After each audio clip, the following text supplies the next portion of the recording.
Donc moi je m'appelle Alexandre, je travaille au fumoir vosgien et on a une spécialité, c'est de fumer nos charcuteries à l'ancienne, au bois de hêtre, à la cheminée, comme ça se faisait dans le temps. C'est de la viande maigre de porc avec du vin blanc d'Alsace et de l'alcool de Mirabelle.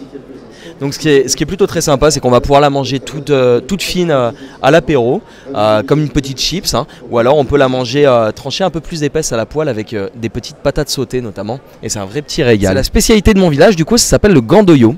Donc moi j'arrive d'un petit village des Vosges qui s'appelle le Val d'Agen. Alors la spécialité en fait, le gandoyo, c'est de la viande maigre de porc, donc avec un petit peu d'estomac. Du vin blanc d'Alsace, donc du Riesling, et puis une petite pointe d'alcool de Mirabelle, tout simplement. Et derrière, on va faire cuire ça, et on va aller la faire chauffer à la cheminée, à la bûche de hêtre, comme vous le voyez là sur la petite affiche, puisque ça c'est vraiment notre grosse spécificité, c'est vraiment de fumer au bois de hêtre et à la bûche. On vient ici tous les ans depuis maintenant 15 ans, et puis c'est vrai qu'on apprécie particulièrement les Bretons qui aiment bien la bonne cochonaille, on va dire en général. Donc on fait aussi le salon de la gastronomie au mois de novembre, et on vient ici effectivement 2 fois par an.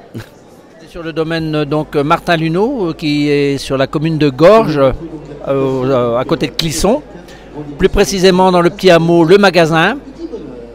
Le domaine fait 32 hectares, principalement en muscadet, puisqu'on en a une vingtaine. Le reste, on fait du vin rouge, on fait du grain de folie, on fait du rosé. Et voilà. La commune de Gorges se situe à environ 30-35 km de Nantes, un petit peu plus dans le nord-ouest. Vous avez entre Gorges et Clisson, sur lequel on a nos parcelles de vignes. Vous avez la Sèvre nantaise, qui nous alimente en eau, entre autres. Alors la particularité entre Gorges et Clisson, c'est qu'on a 2 minéralités en sous-sol qui sont totalement différentes. La première, le minéral en sous-sol de Gorges, c'est du gabbro, c'est une roche très très noire. Donc ça c'est ce qu'on va trouver dans le sous-sol des vignes qui sont du côté de Gorges. Et ensuite, côté Clisson, on va être sur du granit blanc, alors qui conférera bien évidemment à toutes les parcelles de vin que l'on cultive sur ces terrains-là, sur ce terroir, des minéralités totalement différentes que celles de Gorges, qui sont elles cultivées sur du gabbro. Le salon de Quimper, on le fait depuis presque 20 ans à peu près, ouais.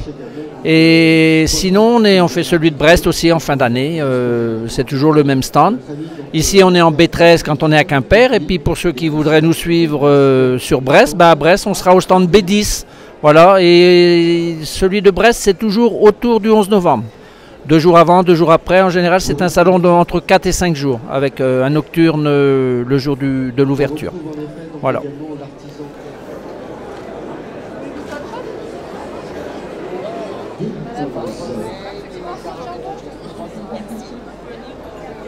On a fait un petit tour, on est arrivé de bonne heure je crois, parce que là ça commence à se remplir sérieusement. Cet après-midi il y aura sûrement plus de monde. Et on vient voir des gens qu'on connaît déjà, et puis toujours sympathique d'être reçu, de goûter les nouveaux vins et tout. Faut pas hésiter à goûter, avoir les bons conseils des vignobles, et puis se faire plaisir. Je vais pas le dire parce qu'il est derrière moi, mais je suis plus dans les vins d'Alsace quand même. Après, non, il y a beaucoup, que ce soit le Bordeaux, le Sauvignon, il y a des champagnes, il y a beaucoup de saucissons, des fromages, même des amis suisses là-bas dans un coin. Donc non, il faut venir, je conseille à tout le monde vivement de venir, de profiter de ces 3 jours. Vous connaissez déjà un petit peu les vins de chez nous? Ouais.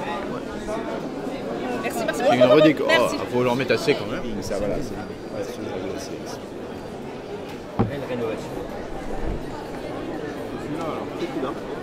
on vient d'arriver, ça fait une quinzaine de minutes qu'on est là. C'est assez convivial, le vin est très bon. On a goûté un vin moelleux, assez goûtu, très bon.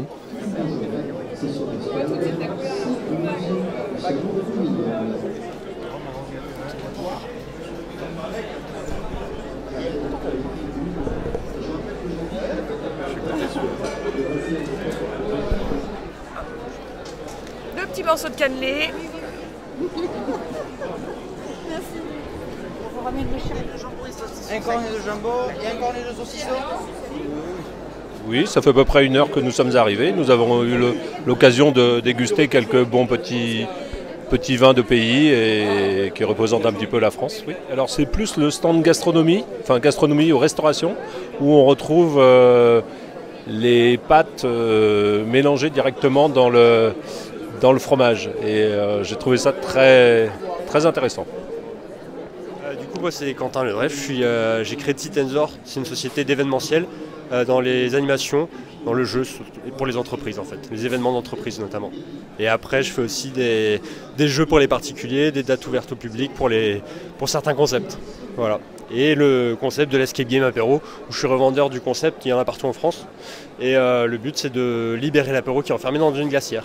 Ça c'est à jouer chez soi. Mais je peux le faire aussi en mode entreprise, anniversaire. En fait, ces box-là, elles sont enchaînées cadenassées, on amène ça à la maison et on dit aux copains, si on veut boire et manger, il faut ouvrir la glacière. Donc on réussit à déchaîner celle-ci, on ouvre la glacière, à l'intérieur en fait il y a plein d'autres boîtes, alors là je ne les ai pas mises, mais il y a des casse-têtes en bois, des boîtes fermées avec des codes, et au fur et à mesure qu'on va avancer dans la partie, on va ouvrir une boîte, une deuxième, récupérer un saucisson, un fromage, du pain, des rillettes, etc. Une bouteille de vin, une bouteille de bière, et ça dure en moyenne 2 heures.